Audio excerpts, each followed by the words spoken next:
My daughter sent me an email 3 days before her wedding. One sentence.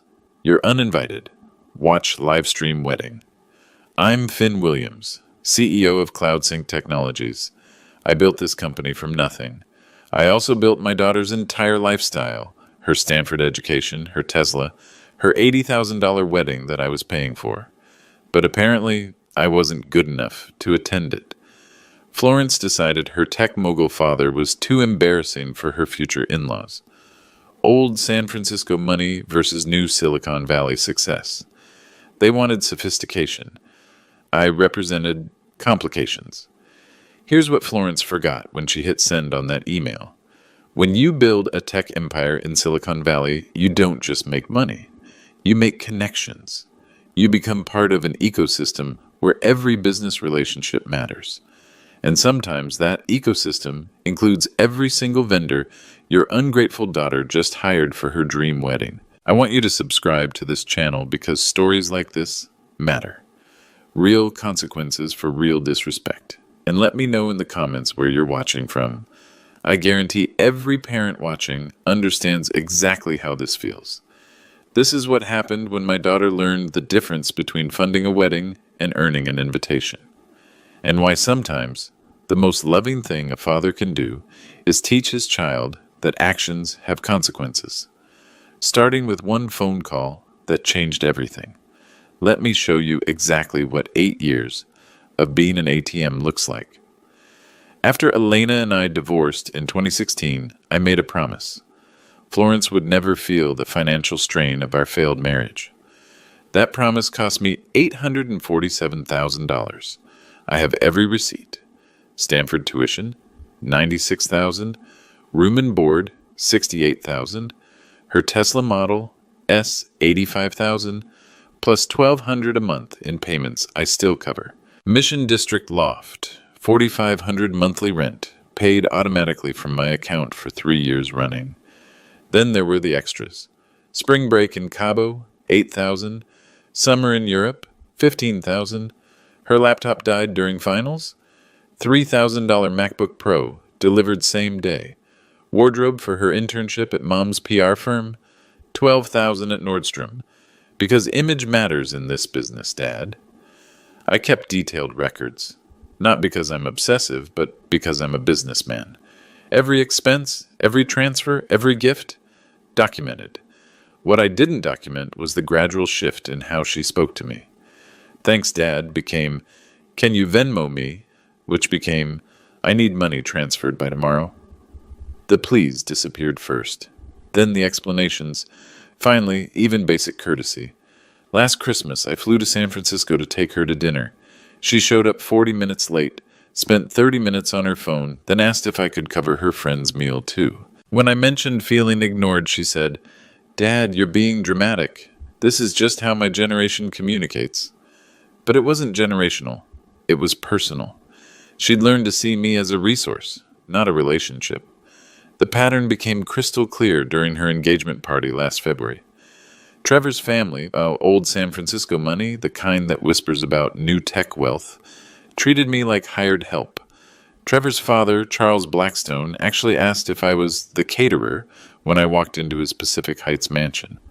Florence stood right there, said nothing.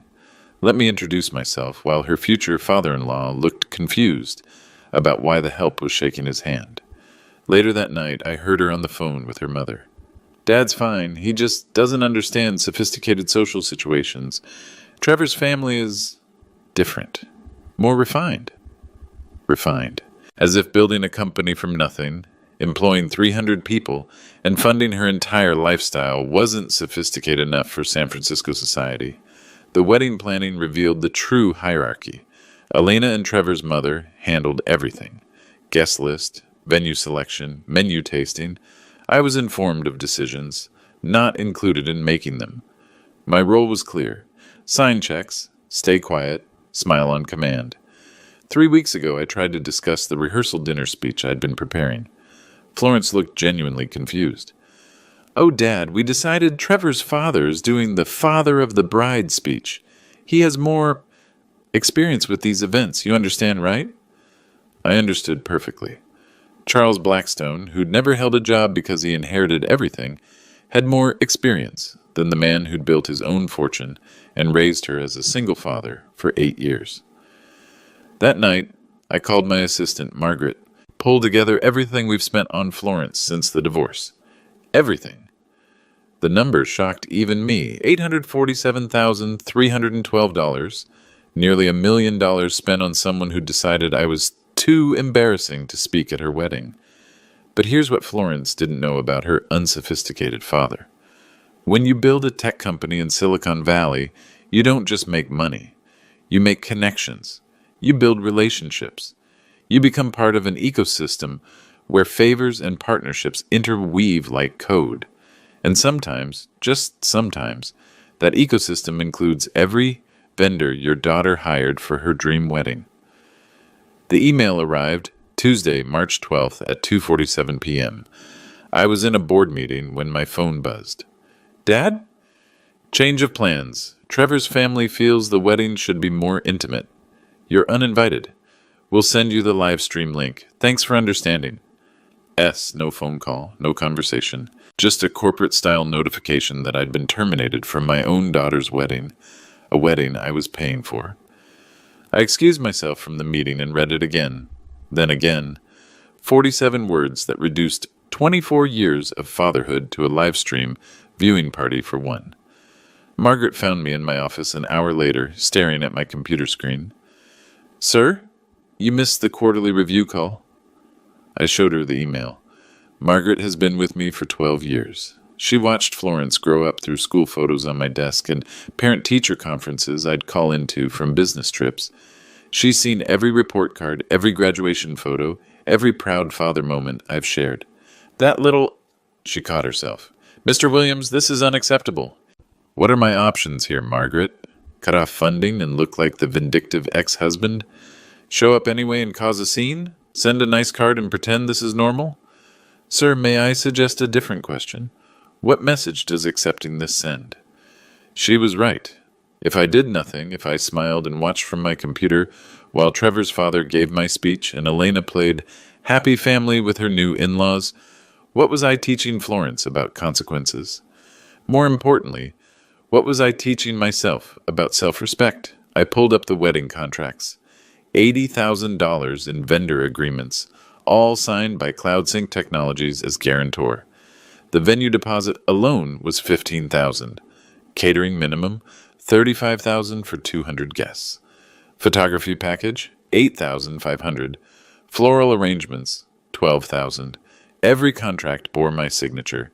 Every payment came from my accounts. Every vendor relationship existed because of my business connections. Margaret, what would happen if I simply stopped paying? Legally, you'd be within your rights. These are all revocable contracts with standard cancellation clauses. Morally? She paused. Sir, at what point does generosity become enabling? That was the question that kept me awake that night. When does supporting your child cross the line into teaching them that actions don't have consequences? I thought about my own father, a machinist who worked 60-hour weeks to put me through college. He never had the luxury of throwing money at problems. Every dollar was earned. Every opportunity had a cost. He taught me that respect was earned, not inherited. Son, he'd said when I started CloudSync, money amplifies character. It doesn't create it. Florence's character had been amplified, all right, and what I saw wasn't pretty. I tried calling her Wednesday morning, straight to voicemail. I texted, "We need to talk about the wedding situation." Her response came 6 hours later. "Dad, stop being dramatic. It's just one day." Just one day. 24 years of fatherhood reduced to just one day that I was too embarrassing to attend. Thursday, I called Elena. "Did you know about this? Finn, you have to understand. The Blackstones have certain expectations. This wedding is important for Florence's future. Trevor's family has connections that could really help her career. And I don't?" Silence. Then, "You've been wonderful about the financial support, but socially, well, you know how these old San Francisco families can be." There it was. Wonderful about financial support. Not wonderful as a father, not proud of what I'd accomplished. Wonderful at writing checks and staying invisible. So, you're comfortable with Florence treating me like a credit card? You're being oversensitive. She loves you, Finn. She just wants her wedding to be perfect. Perfect. A perfect wedding that excluded the man paying for it.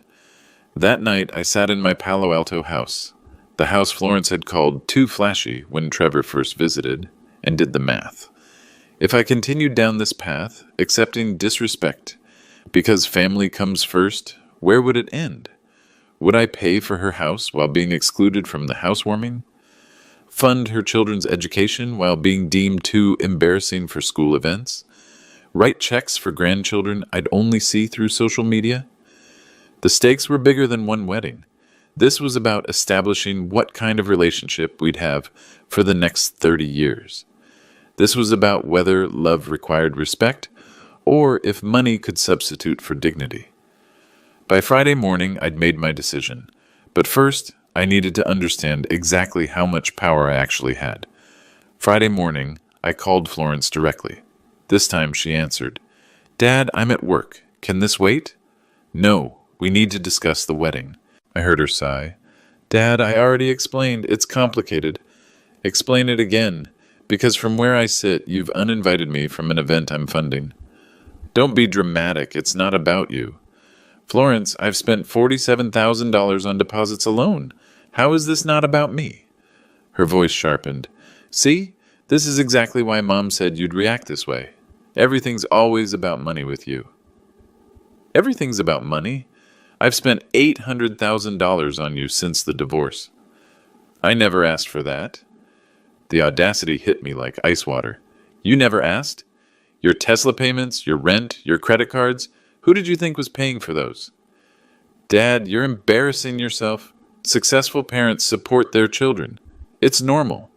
Normal parents get invited to their children's weddings. Look, Trevor's family has standards. They're old San Francisco society. They understand etiquette. And I don't?" A pause. Then the words that changed everything. "Dad, you're new money. You made it in tech. That's different. The Blackstones appreciate breeding." Breeding, as if I were livestock instead of the man who'd raised her. "Florence, let me understand this. You're saying I'm not good enough for your wedding?" "Stop twisting my words. I'm saying Trevor's family knows how these events work. You wouldn't be comfortable anyway." "Try me. Dad, please, don't make this harder than it already is." "For who? For you or for the family that thinks your father is beneath them?" "You know what? Yes, for me. This wedding is important. Trevor's future, my future, it's all connected to making the right impression. And I'm the wrong impression. You're, intense. You ask questions. You don't understand how subtle these social things work. Intense. For asking why my own daughter was excluding me from her wedding. Florence, I'm going to ask you one more time. Am I invited to your wedding or not? Dad, just watch the live stream. It'll be beautiful. You'll see everything." That's not what I asked. "I can't. Trevor's family would be uncomfortable. Mom agrees. We talked about it. You talked about it. With everyone except me. Because we knew you'd react like this." "Like what? Like a father who wants to attend his daughter's wedding? Like someone who doesn't understand that sometimes family means making sacrifices for each other. Sacrifices? Like the 800,000 in sacrifices I've already made? There you go again with the money. Dad, normal fathers don't keep score. Normal daughters don't uninvite their fathers via email." She was quiet for a moment. Then, "Dad, I love you, but love means understanding when you're not compatible with certain situations." "Compatible with my own daughter's wedding." "Florence, let me be very clear. Are you saying that despite paying for this wedding, I'm not welcome to attend?" "I'm saying the situation is complicated and sometimes adults have to make mature decisions." "The mature decision is to exclude your father?" "The mature decision is to prioritize the long-term success of my marriage over one day's emotions." One day's emotions. That's what she called a father's desire to attend his daughter's wedding. "And if I'm not comfortable with this arrangement?" For the first time, her voice got cold. Then you're being selfish. Dad, Trevor's family could open doors for me that you can't. This is bigger than your feelings. Bigger than your father. Bigger than your ego. Yes, your ego. The man who'd single-handedly funded her entire adult life had an ego problem for wanting basic respect. Florence, you realize I signed the contracts for this wedding, right? And we appreciate that. We really do. That's why you'll get the Livestream link. What if I decide to stop paying? Silence. Then a laugh. Dad, you wouldn't do that. You're not that petty. Petty. Wanting to attend my daughter's wedding was petty.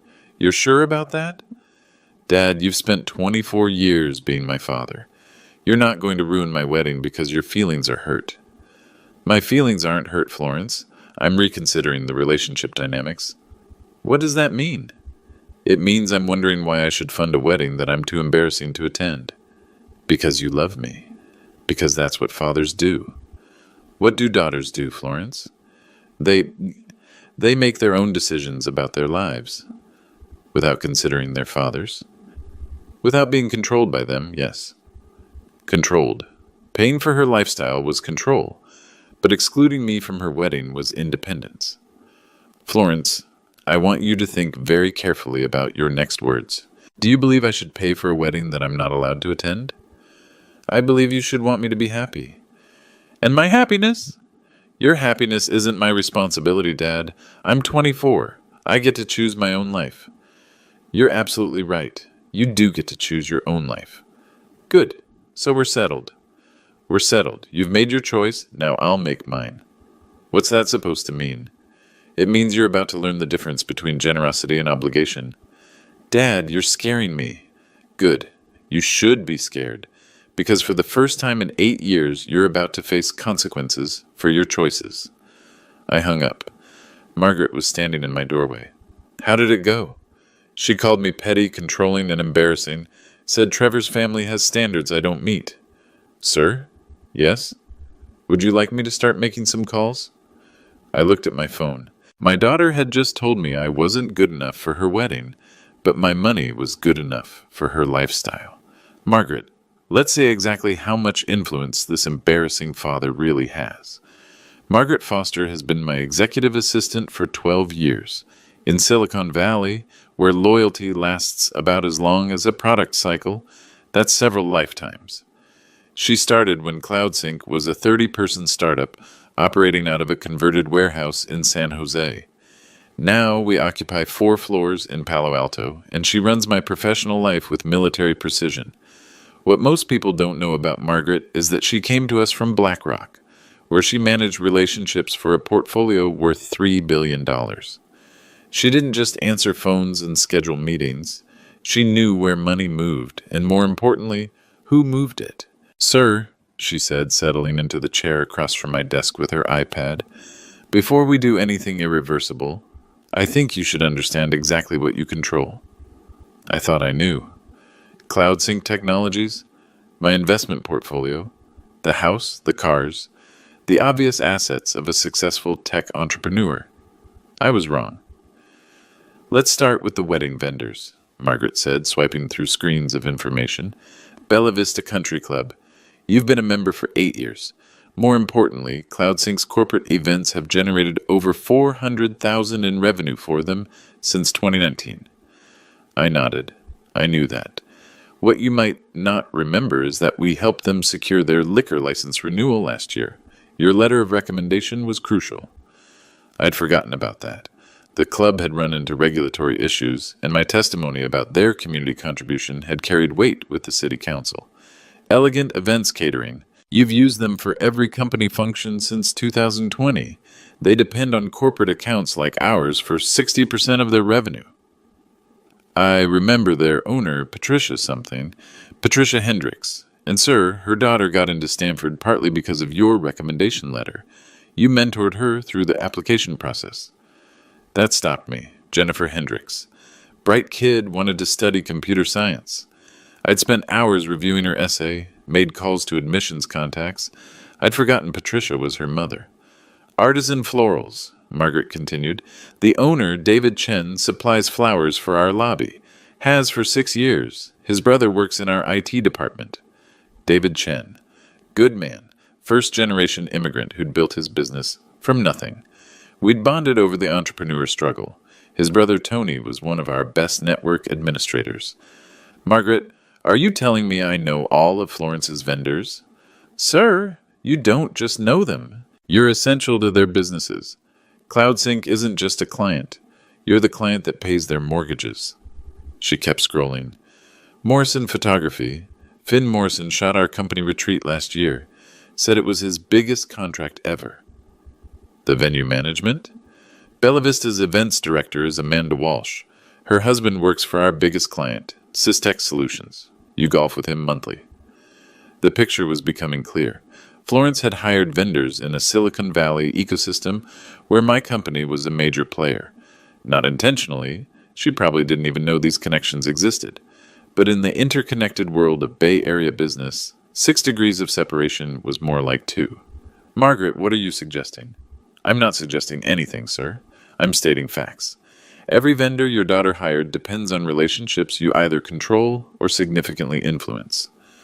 My phone buzzed. A text from Florence. Dad, I hope you're not upset. The live stream will be really good quality. Trevor's family is hiring a professional team. I showed Margaret the message. She raised an eyebrow. Sir, may I ask you something personal? Go ahead.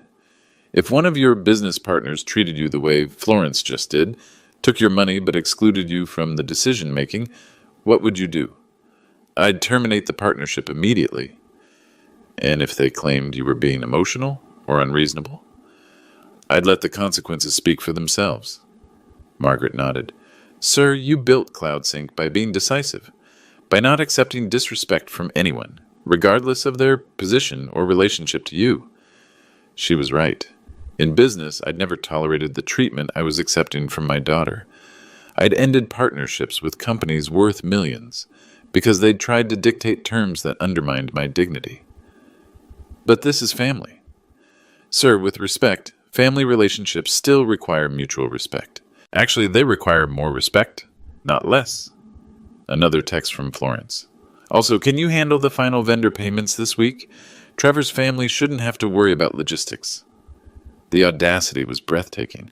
Exclude me from the wedding, then ask me to handle the financial logistics so Trevor's family wouldn't be inconvenienced. Margaret, pull the vendor contracts. All of them. Yes, sir. What should I look for? Cancellation clauses, penalty structures, notice requirements. Should I also review our relationships with each vendor, of their other business connections? I thought about that. In venture capital, due diligence meant understanding every stakeholder, every dependency, every leverage point. This wasn't different. Do it. I want to understand the full landscape before I make any decisions. And sir, the wedding is in 3 days. 3 days. 72 hours for Florence to learn that actions have consequences. 72 hours for the Blackstone family to discover that the man they considered beneath them had more power than they'd imagined. Margaret, start with the venue. I want to know exactly who controls what at Bella Vista Country Club. She smiled. The first time I'd seen her smile all week. Sir, you might be interested to know that you don't just have influence at Bella Vista. What do you mean? You own 30% of it. The partnership investment you made in 2021, that wasn't just a financial investment. You're a partial owner. 30% of Florence's wedding venue. My daughter had just uninvited me from a wedding taking place at a club I partially owned. The final humiliation came Saturday night at Trevor's bachelor party. I wasn't invited, of course, but Elena called me at 11:30 p.m., her voice tight with champagne and anger. Finn, you need to fix this situation with Florence. Elena, it's nearly midnight. I'm at the Blackstone house. The whole wedding party is here. Florence is, she's saying things. I could hear laughter and conversation in the background, the sound of a party I was specifically excluded from, discussing a wedding I was specifically funding. What kind of things? Things about you, about your emotional stability. Trevor's family is asking questions about whether you're going to cause problems. My emotional stability, for wanting to attend my daughter's wedding. Elena, what exactly is Florence saying? She's... Oh God. She's telling the story about how you threatened to ruin her wedding. She's making you sound unhinged. I heard voices getting closer to Elena's phone. Then Florence's voice, clearly audible. My dad's going through some kind of midlife crisis. He's been really possessive about the wedding planning. Mom thinks it's because he doesn't have a girlfriend. Laughter. Actual laughter at my expense. Elena moved away from the group. Finn, you need to call her tomorrow and apologize. Smooth this over. The Blackstones are sophisticated people. They don't understand family drama. Apologize for what? For making her choose between you and her future in-laws. For being difficult. Difficult. I was being difficult by expecting basic respect from my daughter. Elena, I asked one question. Am I invited to the wedding or not? That's not difficult. That's fundamental. You're being rigid. Family means compromise. What compromise is Florence making? Silence. Then, she's trying to balance everyone's needs. Whose needs are being balanced, mine or the Blackstones? Finn, don't make me choose sides. You already did. 8 years ago when you started poisoning her against me. You absolutely did. Every time she complained about my intensity or my social awkwardness, you agreed. Every time the Blackstones made snide comments about new money versus old money, you nodded along. That's not fair. What's fair? Is it fair that I've spent almost $1 million on Florence while being treated like hired help? Is it fair that I'm too embarrassing to attend her wedding, but good enough to pay for it? I heard Florence's voice again, closer now. Mom, is that Dad? Tell him we need the final vendor payments by Monday. Trevor's dad doesn't want to cover anything accidentally. The final vendor payments. While simultaneously being excluded from the event, those payments were funding. Elena, put Florence on the phone. I don't think that's a good idea. She's been drinking and... Put her on the phone. A pause, then Florence's voice, bright with champagne confidence. Hi, Dad. Are you excited about the live stream? Trevor's family is setting up multiple camera angles, so I could watch from home like a paying subscriber to my own daughter's wedding.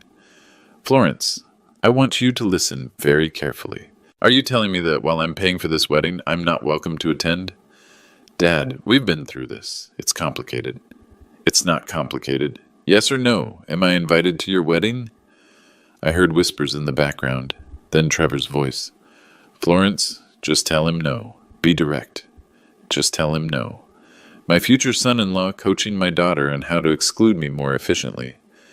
Dad, the answer is no. You're not invited.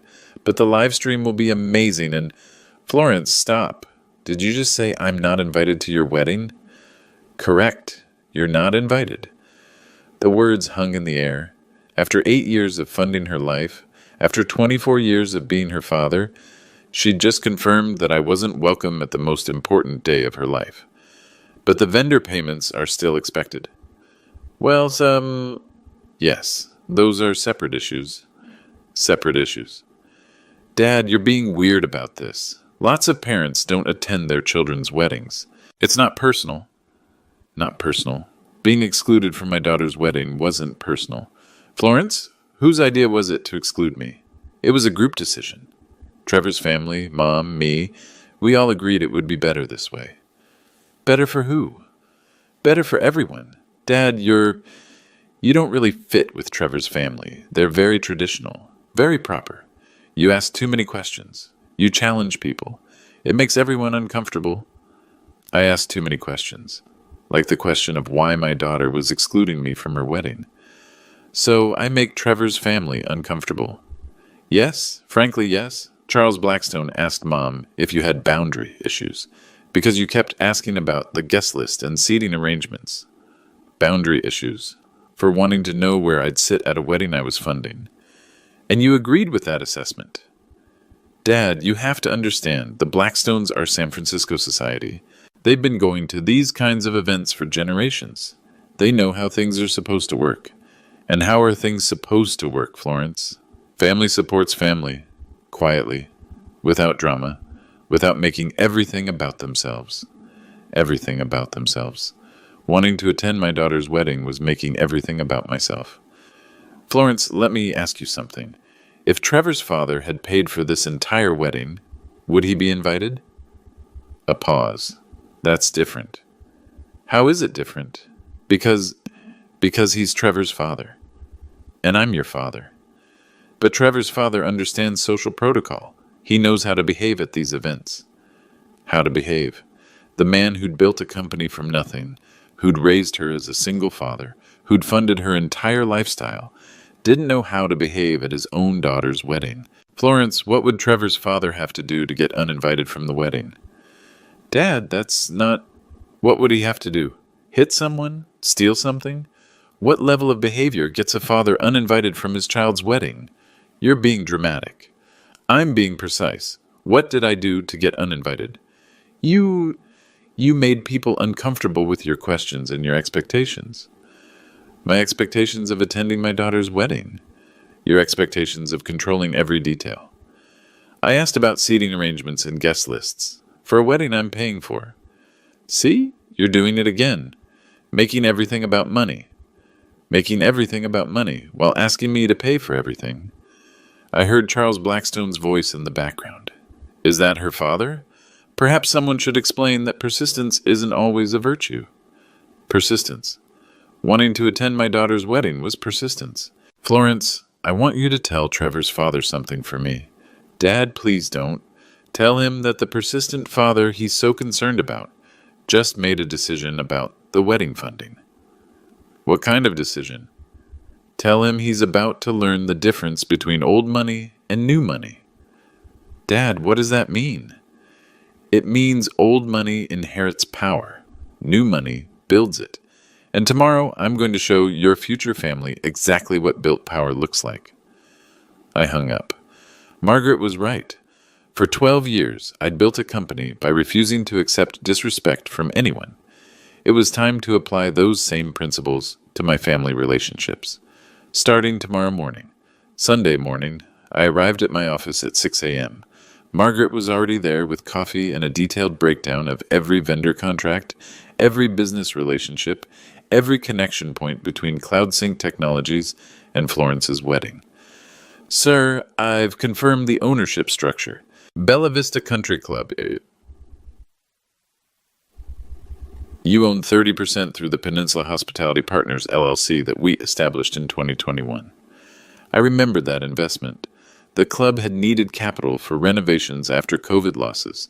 I'd structured it as a partnership investment, partly for the tax benefits, partly because I believed in supporting local businesses. Who else knows about this ownership? The club's board of directors and the general manager, Robert Harrison. The wedding coordinator, Amanda Walsh, reports to Harrison. Does Florence know? There's no indication she's aware of any ownership connection. She booked through the club's standard wedding services. My phone rang. Elena. Finn, Florence is panicking. She said you threatened Trevor's family last night.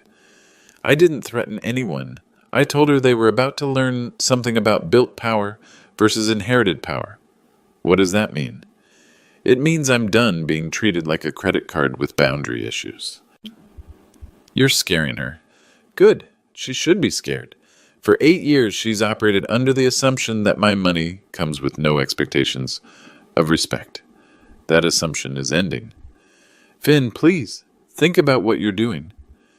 I am thinking. I'm thinking about the vendor contracts I signed. I'm thinking about the relationships I've built. I'm thinking about the ownership stakes I hold. A pause. Ownership stakes? Elena, did you know that I'm a part owner of Bella Vista Country Club? Silence. Florence booked her wedding at a venue I partially own. The same wedding she's decided I'm too embarrassing to attend. Oh my God. It gets better. CloudSync Technologies is a major client for her caterer, her florist, and her photographer. We're not just customers. We're the customers that keep their businesses alive. Now, Finn, you can't, I can't what? Exercise my legitimate business relationships? Make decisions about my own investments? Choose which vendors deserve my continued support? You can't destroy your daughter's wedding. I'm not destroying anything. I'm simply clarifying the business relationships Florence seems to have forgotten exist. At 8 a.m., I called Robert Harrison, the general manager of Bella Vista Country Club. Mr. Williams, good to hear from you. I trust you're looking forward to your daughter's wedding next weekend? Robert, that's why I'm calling. There's been a change in circumstances. Oh? I won't be attending the wedding. I'm sorry to hear that, sir. Family complications? You could say that. Robert, as part owner of the club, I want to review the details of the Williams wedding contract. Of course. Let me pull that up. Yes, here it is. Bella Vista East Garden, Saturday, March 15th. Ceremony at 4 p.m. Reception to follow. 200 guests. Everything looks in order. Who signed the contract? Let me see. CloudSync Technologies is listed as the guarantor, with your personal signature as authorized representative. And who has the authority to modify or cancel that contract? A pause. Well, sir, as the signatory and part owner, you would have that authority. Is there a problem? Robert, I need you to understand something. My daughter has informed me that I'm not welcome at this wedding. She's decided her father is too socially awkward for her future in-laws. Mr. Williams, that's highly unusual. It's unprecedented, Robert. But here's my question. If I'm not welcome at the wedding, should CloudSync Technologies continue guaranteeing the costs? That's a business decision I'm not qualified to advise on. You're right. It is a business decision, and I've made it. At 8:30, I called Patricia Hendricks at Elegant Events Catering.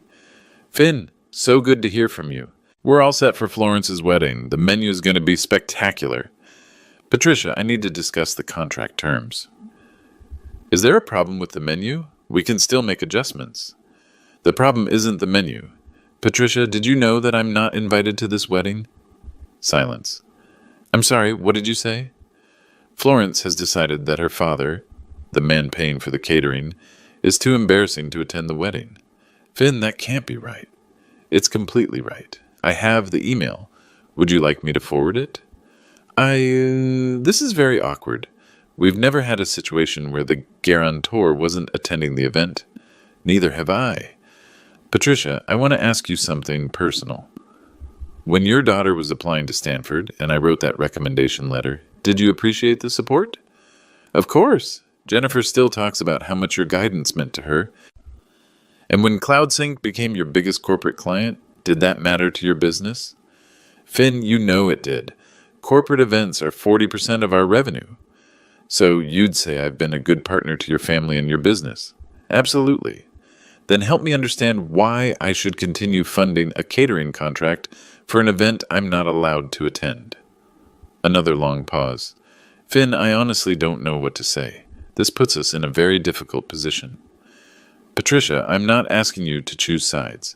I'm asking you to understand the business reality. CloudSync Technologies guaranteed this contract, but the family dynamics have changed dramatically. What are you saying exactly? I'm saying that as of this morning, I'm reconsidering all vendor relationships associated with this wedding. At 9 a.m., I called David Chen at Artisan Florals. Mr. Williams, the arrangements for Florence's wedding are going to be beautiful. We've got white roses, peonies, eucalyptus, exactly what she requested. David, I need to ask you something. Do you know why I'm not attending Florence's wedding? You're not attending? But you're her father. Florence and her future in-laws have decided I don't meet their social standards. They've uninvited me. That doesn't make sense. You're paying for everything. David, your brother Tony works for CloudSync, correct? Yes, he's been with you for 6 years. He loves working there. And CloudSync is your largest client. By far. You've been incredible to work with. So when I tell you that I've been excluded from my own daughter's wedding, the wedding I'm funding, what would you advise me to do? I'd advise you to have a serious conversation with your daughter. I tried that. She told me I'm too socially awkward for the Blackstone family, that I ask too many questions and make people uncomfortable. Williams, you're one of the most professional people I've ever worked with. Apparently, professionalism and social sophistication are different things, David. According to Florence, I lack the breeding necessary for San Francisco society. That's ridiculous. Is it? Because right now, I'm funding a wedding for people who consider me beneath them, and I'm wondering why I should continue that arrangement. At 9:30, Finn Morrison Photography. Mr. Williams, I'm so excited about Saturday. The lighting at Bella Vista is going to be perfect for Florence's ceremony. Finn, quick question. How important is CloudSync's business to your company? Incredibly important. The corporate retreat photos we did last year led to 3 more corporate accounts. You've been amazing to work with. And you're aware I'm not attending the wedding you're photographing. What? That can't be right. It's completely right. My daughter has decided her father is too embarrassing for her wedding photos. Apparently, I don't photograph well with San Francisco society. Mr. Williams, I've photographed you at dozens of corporate events. You're always professional, always courteous. Not according to my daughter. She's concerned I might ask inappropriate questions or display improper social behavior. This is insane. Finn, let me ask you something. If you were hired to photograph an event, but the person paying for the photography wasn't allowed to attend that event, how would that feel? Like something was very wrong with the situation. That's exactly how it feels. By 10 a.m., I'd spoken to every major vendor. Each conversation followed the same pattern. Shock, confusion, and a growing understanding that something fundamental was broken in this arrangement. Margaret compiled the responses. Sir, every vendor has expressed serious concerns about the current arrangement. Several have asked for clarification about continuing with the contracts. What did you tell them? That decisions would be made by end of business today. My phone rang. Amanda Walsh, from Bella Vista. Mr. Williams, I just spoke with Robert Harrison. He said there might be complications with Saturday's wedding. Amanda, your husband works with my biggest client, doesn't he? Yes, Mike works for Systech Solutions. You two golf together. And how do you think Mike would react if he knew his wife was coordinating a wedding that specifically excluded me? Mr. Williams, I honestly had no idea you weren't attending. That's highly irregular. Amanda, in your professional experience, have you ever coordinated a wedding where the father was paying for everything but wasn't invited to attend? Never. Not once in 15 years. Because it's unprecedented. It's not just unprecedented, it's wrong. At noon, Florence called. Dad, what are you doing? Amanda Walsh just called asking weird questions about the wedding. I'm clarifying business relationships. What does that mean? It means vendors are confused about why they're taking money from someone who's not welcome at the event. Dad, you're embarrassing me. I'm embarrassing you. Florence, you uninvited me from your wedding. You told Trevor's family I have boundary issues. You said I lack the social sophistication for their circles. I never said you lack sophistication. You said I don't understand proper behavior, that I ask too many questions, that I make the Blackstones uncomfortable. Because you do. And now I'm making vendors uncomfortable too, by asking why I should pay for services at an event I can't attend. Because you're my father. Exactly. I'm your father. The father you've decided is too embarrassing for your wedding. Dad, stop calling vendors. You're creating problems. I'm not creating problems, Florence. I'm revealing problems that already exist. What's that supposed to mean? It means you're about to learn something about the business relationships you've been taking for granted. Are you threatening my wedding? I'm not threatening anything. I'm simply exercising my legitimate business authority over contracts I signed and relationships I built. Dad, please, don't ruin this. Florence, I want you to think very carefully about your next words. You have one opportunity to fix this situation. Fix what? I can't uninvite Trevor's family? I'm not asking you to uninvite anyone. I'm asking you to invite your father. I can't do that. They'll be uncomfortable. And I'm uncomfortable funding a wedding I can't attend. Dad, those are two separate things. No, Florence. They're the same thing. Respect and support go together. So what are you saying? I'm saying you have until 5 p.m. today to decide what matters more. Trevor's family's comfort or your father's respect? And if I choose Trevor's family, then you'll learn what it costs to exclude the man who owns 30% of your wedding venue. Silence. You own what? Bella Vista Country Club. I'm a part owner of the venue where you're getting married. I helped save it during COVID. You never told me that. You never asked. You were too busy telling me I wasn't sophisticated enough to understand your social situations. Dad, what are you going to do? I'm going to respect your choice, Florence. If you choose Trevor's family over your father, then you get to live with the consequences of that choice. What consequences? You'll find out at 5 p.m. At 4:47 p.m., 13 minutes before my deadline, Florence called. Dad, I've talked to everyone. Mom, Trevor, his parents. We can't change the wedding arrangements now. Too many people would be confused. Too many people would be confused by inviting the bride's father to her wedding. Florence, so your final answer is that I remain uninvited? Dad, yes, but we really want you to watch the live stream. Trevor's family is setting up professional cameras. Professional cameras. So I could watch in high definition as Charles Blackstone gave the father of the bride speech at a wedding I was funding. Florence, you understand what you're choosing? I'm choosing my future, my marriage, my relationship with Trevor's family. Over your relationship with your father. Over your need to control everything. Control. Wanting basic respect was control. Okay, Florence, you've made your choice. Now I'll make mine. I hung up and called Margaret. It's time. At exactly 5 o'clock p.m., I called Robert Harrison at Bella Vista Country Club. Robert, this is Finn Williams. I'm exercising my authority as part owner and contract signatory to cancel the Williams wedding scheduled for Saturday, March 15th. Mr. Williams, are you certain? The wedding is in 5 days. I'm certain. Per the cancellation clause in our partnership agreement, I have the right to cancel any event with 72 hours notice for cause. And the cause? The event organizers have excluded the contract guarantor from attendance. That constitutes breach of the fundamental assumption underlying the agreement. Sir, this is highly unusual, but legally you're within your rights. The club will need to notify the 200 expected guests. Handle it however you normally handle cancellations, Robert. This is a standard business decision. At 5:03 p.m., I called Patricia Hendricks. Patricia, this is Finn Williams. I'm canceling the catering contract for the Williams wedding. Finn, the wedding is Saturday. We've already purchased all the ingredients.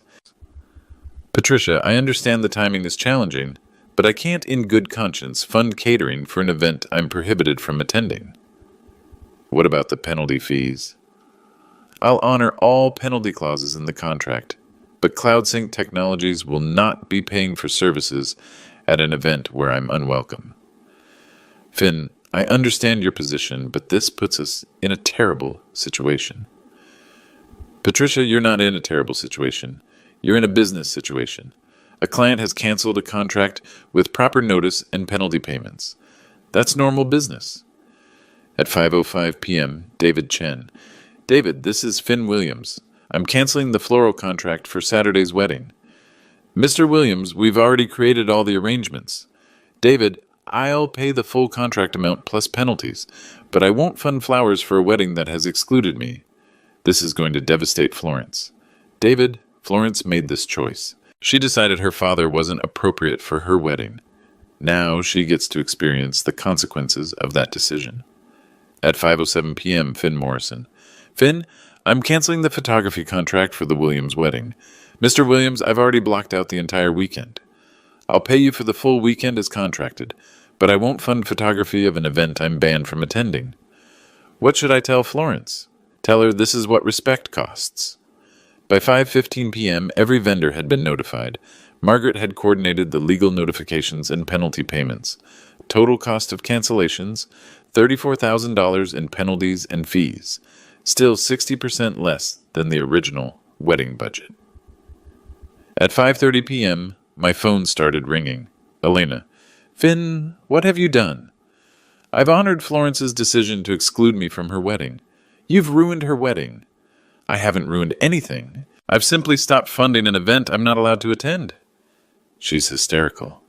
She should be. For the first time in 8 years, her choices have consequences. At 5:45 p.m., Florence called. Dad, they're saying you canceled everything. The venue, the catering, the flowers, everything. That's correct. You can't do this. I can and I did. Florence, you made a choice. You chose Trevor's family's comfort over your father's dignity. Dad, there has to be another way. There was another way. You could have invited your father to your wedding. It's too late now. Trevor's family is already here. 200 people are expecting a wedding Saturday. Then you better figure out how to fund it yourself. I don't have $80,000.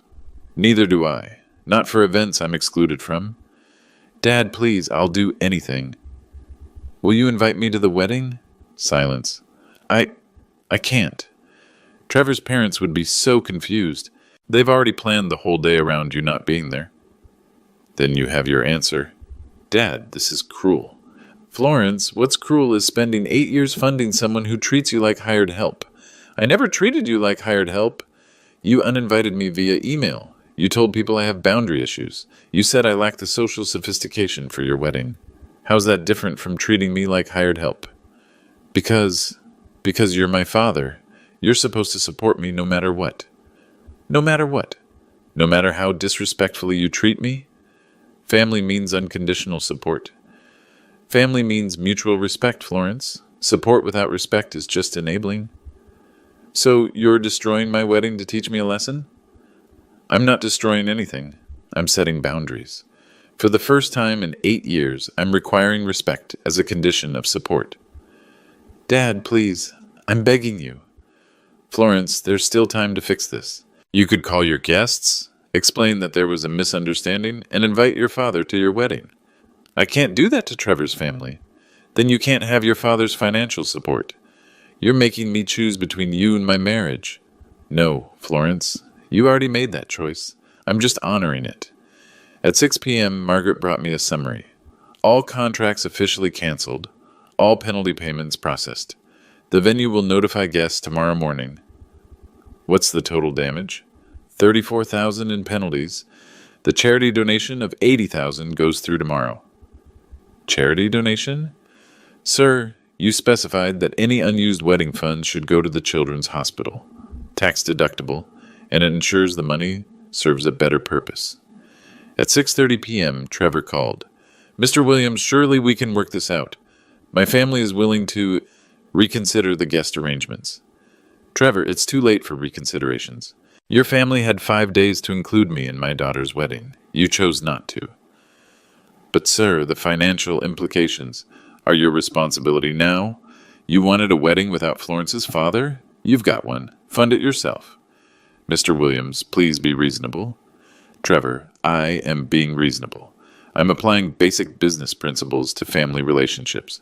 No respect, no support. You're destroying our wedding. You destroyed my invitation. I'm simply responding in kind. The phone calls continued until midnight. Elena, Florence, Trevor. Charles Blackstone himself demanding I behave like an adult. I turned off my phone.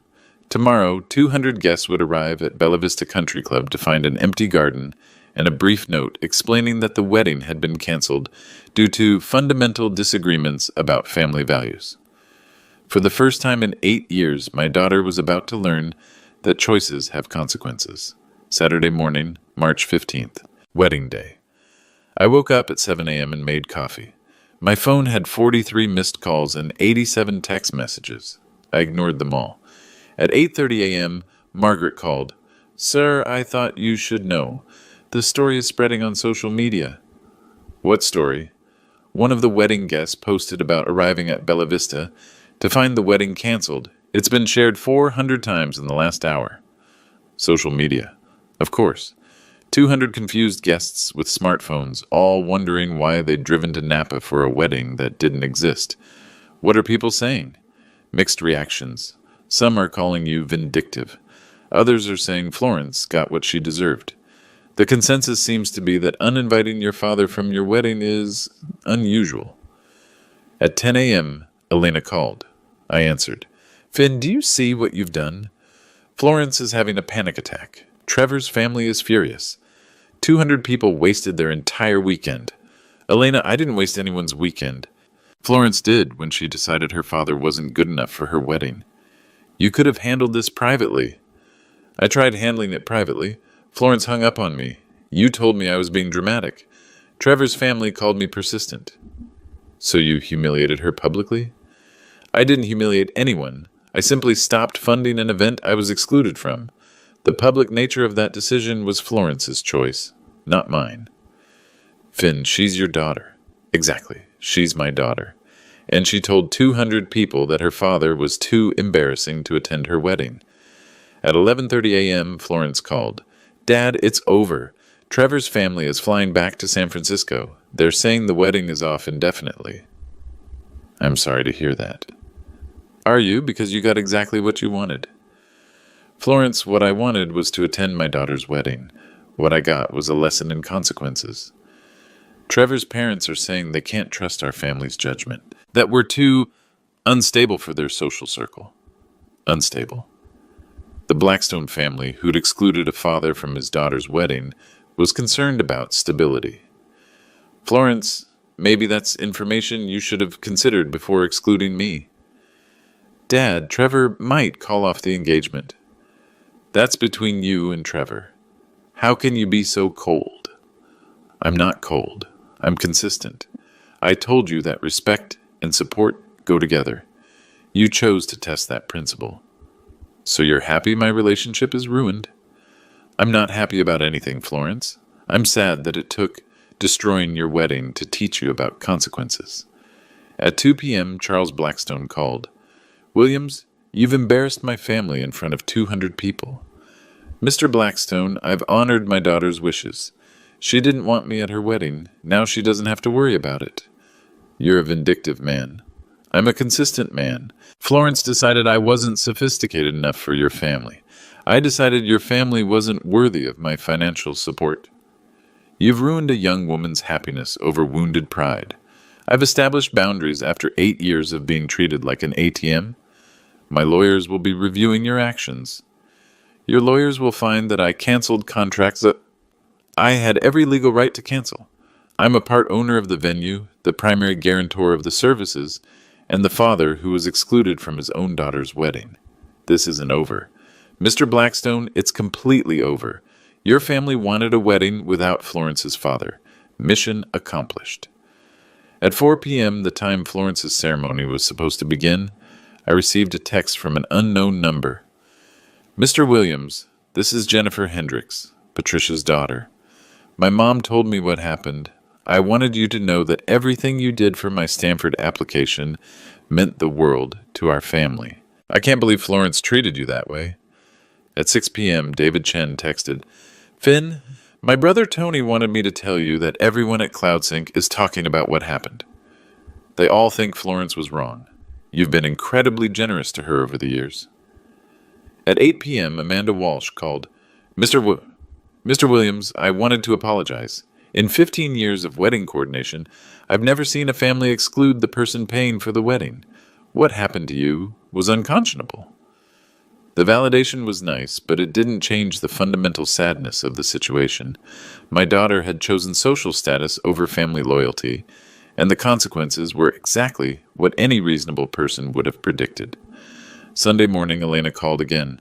Finn, Florence wants to talk. She's ready to apologize. For what? For not handling the wedding situation better. Elena, I don't need an apology for not handling things better. Miss, I need acknowledgement that excluding your father from your wedding is fundamentally wrong. She understands that now. Does she? Or does she understand that her choices have financial consequences? Monday morning, I returned to work. Margaret had prepared a stack of messages from vendors, colleagues, and business partners. Word had spread through Silicon Valley's tight-knit community about what had happened. The consensus was clear. Florence had made a catastrophic error in judgment, and the consequences were entirely predictable. But the most important consequence was still developing. Florence was about to learn whether her relationship with Trevor could survive the revelation of who her family really was. 3 weeks later, Florence called. Dad, Trevor and I are postponing the engagement. His family thinks we need time to reassess our compatibility. I'm sorry to hear that. Are you really? Florence, I never wanted your relationship to fail. I wanted basic respect from my daughter. I understand that now. Dad, I've been thinking about everything that happened, about how I treated you. And I think I forgot that you're a person, not just a resource. It was the first time in years she'd acknowledged my humanity. Florence, I've spent 8 years trying to buy your love with money. That was my mistake. But somewhere along the way, you started believing that money was all I had to offer. I know. And when Trevor's family made those comments about new money versus old money, I should have defended you instead of agreeing with them. Why didn't you? Because I wanted to fit in with them so badly that I forgot who raised me. We talked for an hour. About respect, about boundaries, about the difference between supporting someone and enabling them. Dad, can we try again? With better boundaries this time? Florence, I love you. I'll always love you. But love without respect isn't sustainable. I understand. And Dad, next time I get married, you're walking me down the aisle. Next time, when I marry someone who values the man who raised me instead of being embarrassed by him. For the first time in 8 years, my daughter sounded like the person I'd raised her to be. Respect isn't negotiable. Love without respect is manipulation. Sometimes the most loving thing a parent can do is let their child face the consequences of their choices.